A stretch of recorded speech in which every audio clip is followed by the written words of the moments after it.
What if I told you that hand flapping is not always a bad behavior? लेकिन अगर ये learning को और डेली एक्टिविटीज़ को इफ़ेक्ट कर रहा हो then we need to give the child a better sensory alternative. Hello everyone, my name is Eman Khan and I am occupational therapist. And today I will take you through one of my therapy session where we are working on hand stimming, sensory regulation and hand strength. सबसे पहले एक important बात, hand stimming is not always something to stop.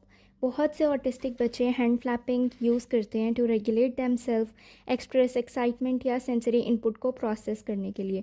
Occupational therapy का गोल सिर्फ behaviours को रोकना नहीं होता, बल्कि हमारा गोल बच्चे को as per need sensory regulation और फंक्शनल टास्क सिखाना होता है.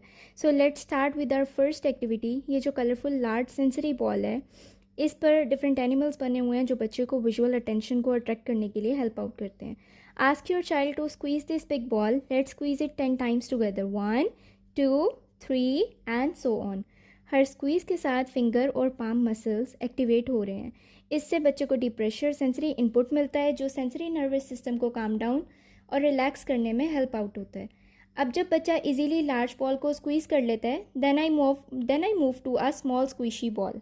अब चैलेंज थोड़ा इंक्रीज़ हो गया है. स्मॉल बॉल को स्क्वीज़ करने के लिए फिंगर कंट्रोल और ग्रिप स्ट्रेंथ दोनों की ज़रूरत होती है. ये एक्टिविटी हैंड इंट्रिंसिक मसल को स्ट्रेंथन करती है और फाइन मोटर कंट्रोल को इम्प्रूव करती है. Next we introduce the bosu ball.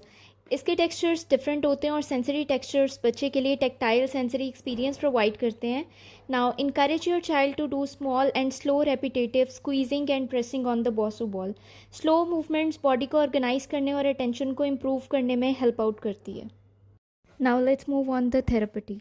मैं बिगनर्स के लिए हमेशा येलो थेरेपी सजेस्ट करती हूँ because it offer the least resistance. बच्चा जब थेरेपी को स्क्वीज़ करता है, स्ट्रेच करता है और फोल्ड करता है तो ये एक्सरसाइज उसके हैंड इंट्रिंसिक मसल्स की स्ट्रेंथनिंग करती है जो later on writing, pressing, buttoning and activities of daily living skills के लिए बहुत इंपॉर्टेंट होती है. जब बच्चा इजीली येलो थेरेपी को मैनेज करना सीख जाता है तो फिर हम ग्रेजुअली प्रोग्रेस करते हैं ऑरेंज थेरेपी पट्टी की तरफ जिसकी रेजिस्टेंस थोड़ी ज़्यादा होती है.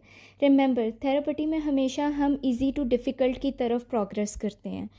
Finally we do my favourite activity. Now I ask my child to tidy up the therapy putty and put it back in the container.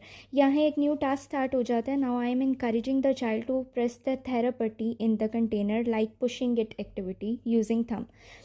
इस एक्टिविटी से थंब स्ट्रेंथनिंग, थंब स्टेबिलिटी और पिंसर ग्रास्प इम्प्रूव होती है. Strong thumb का direct relation writing skills, holding crayon, scissor use करने और self care activities के साथ होता है. पेरेंट्स एक बात हमेशा याद रखें, हम सिर्फ हैंड फ्लैपिंग को रिड्यूस नहीं कर रहे हैं, हम बच्चे को मीनिंगफुल सेंसरी इनपुट दे रहे हैं, हैंड मसल स्ट्रेंथनिंग कर रहे हैं और उन्हें फंक्शनल एक्टिविटीज़ में इंगेज करना सिखा रहे हैं. Every autistic child is different. जो स्ट्रैटेजीज़ एक बच्चे के लिए वर्कआउट करती हैं ज़रूरी नहीं है कि वो दूसरे के लिए भी सेम रिजल्ट्स दें. इसलिए ऑक्यूपेशनल थेरेपी हमेशा इंडिविजुअल असेसमेंट्स के बाद ही प्लान की जाती है. If you found this video helpful, like, subscribe and share with the parents who might benefit. मैं हूँ Eman Khan, an occupational therapist, and I will see you in the next video. अल्लाह हाफिज़.